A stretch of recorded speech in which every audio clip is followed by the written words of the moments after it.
The storm raged across the barren plain, tearing through the metal ruins that once served as outposts of the Human Alliance frontier. Lightning danced across the sky, painting the ground in flashes of white and violet.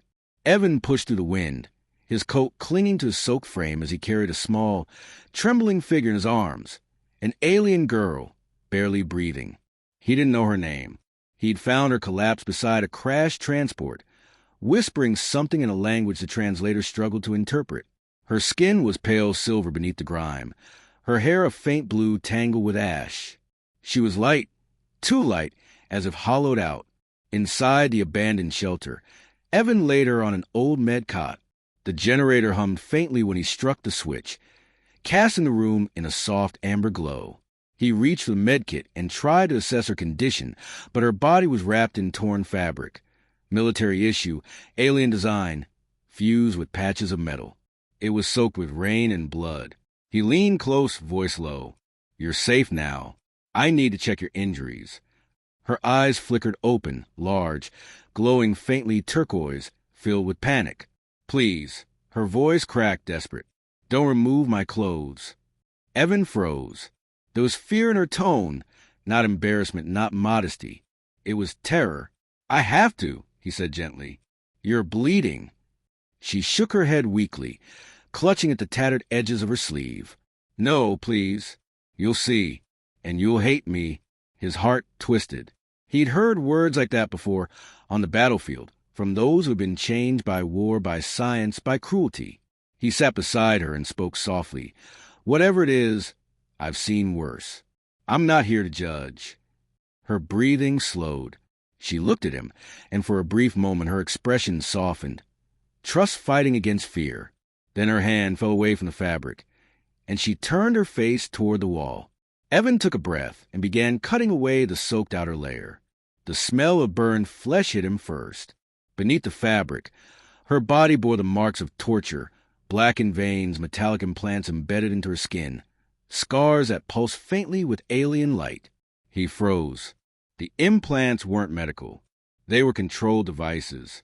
"Oh, God," he whispered. Her voice was small. "They call me a prototype. Said they could make soldiers who never disobey." Evan's throat tightened.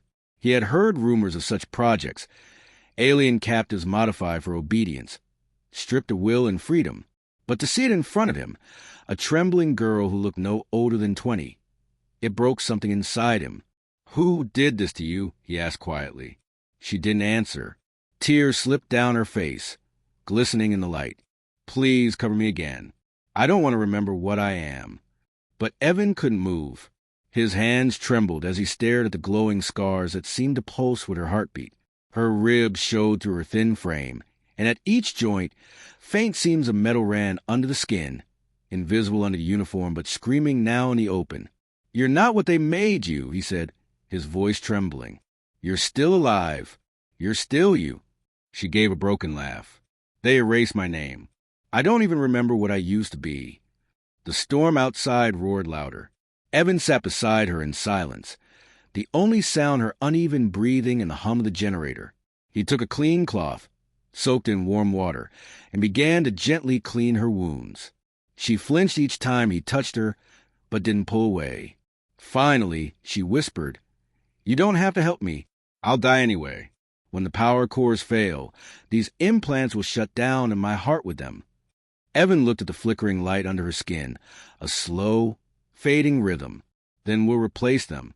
I can—" She shook her head. "They're bound to my blood. They'll reject anything not theirs." He clenched his jaw. "There has to be a way." "There isn't," she said softly. "But thank you for not hating me." Her words cut through him like glass. He reached for the torn blanket and covered her gently, feeling the weight of her trembling slow. "I could never hate you," he said quietly. "They hurt you. They try to turn you into something you're not. But you're still someone worth saving." She looked at him then, eyes glistening with something he couldn't name, gratitude, sorrow, maybe both. "You remind me of someone," she murmured. "Someone who used to tell me that." "Who?" "My brother." Her lips trembled. He tried to stop them. "They killed him because he fought for me." Evan's breath caught. I'm sorry. Her voice weakened. You look like him when you're angry. He didn't realize he was crying until his tears fell on her hand. Pale, fragile, almost translucent. She looked at the drops in quiet wonder. Your tears, they're warm. He smiled weakly. They're supposed to be. Silence again. The storm began to fade. Outside, faint moonlight broke through the clouds. She spoke again, voice barely audible. Evan, if you had seen me before they did this, would you still have helped me? He hesitated, not because he doubted, but because the question itself hurt. Yes, he said finally, because I see you now, and that's enough. Her lips curved into a faint smile, the first he had seen. But it didn't last. Her body trembled again, and the lights beneath her skin flickered violently. No, no, no. Evan panicked, reaching for the medkit, trying to stabilize her vitals. But she grabbed his wrist weakly. Stop. Please. Let it end. I can finally rest knowing someone saw me as a person again. Tears blurred his vision. You can't just give up. I'm not, she whispered. I'm finally free. The light inside her chest dimmed, then faded completely. Her body went still. Evan stayed there, holding her hand long after the warmth left it. The storm outside died away entirely, leaving only silence. Hours later, when he finally stood, he covered her body carefully with a blanket, making sure her scars, her implants, all the cruel signs of what had been done to her, were hidden again, not because he was ashamed, but because she had asked him to. And when he whispered, "Rest now," it wasn't just for her. It was for every soul that war and cruelty had broken, everyone he hadn't been able to save. The next morning, the sun rose weakly over the horizon, shining through the shattered glass of the shelter. It touched her blanket, glowing faintly where her heart had once pulsed with light. Evan stared at it, feeling a hollow ache in his chest. He knew he would never forget her, the girl who had begged him not to remove her clothes, not out of shame, but out of pain too deep to show.